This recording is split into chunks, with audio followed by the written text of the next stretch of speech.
Today we're going to talk about how to fix a door that sticks or rubs on the door frame.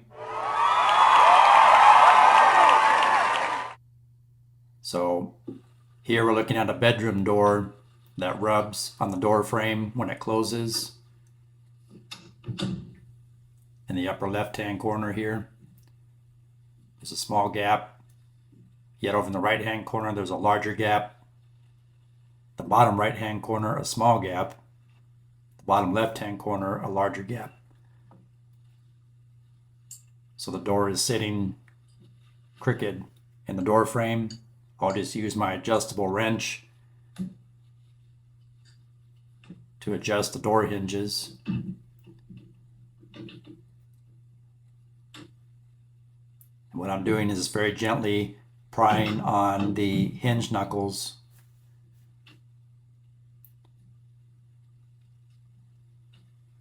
And then I'll check my adjustment.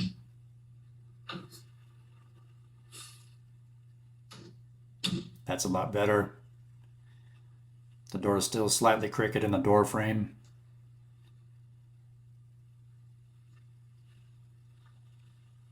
I will tell you, I work in newly built houses oftentimes, and what I find is on these tract housing, they're so in a hurry to build these houses that a lot of these brand new door frames are not framed in level and plum and square.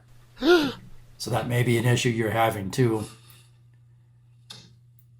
If you try to adjust the door hinges and it still doesn't look right or feel right, get your level out, check for both the horizontal and vertical, for plumb and level.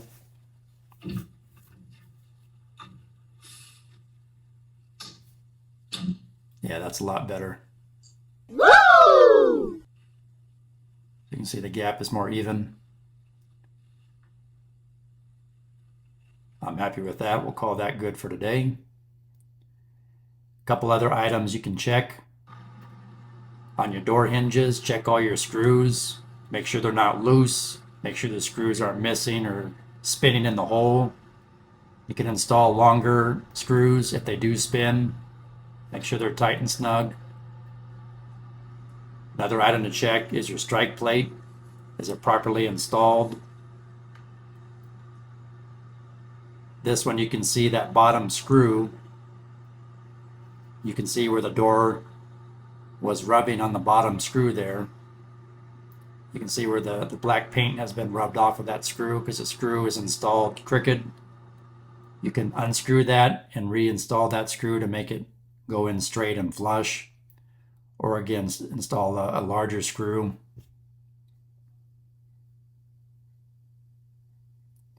If you don't have a crescent wrench, you can buy one of these hinge mender tools. Just a quick note, this video is not a promotional video for any product or website or vendor. You can do a quick Google search and find, sometimes they call it a hinge bender or a door knuckle bender. That one's $43. This one is called a knuckle bender from dynamitetool.com.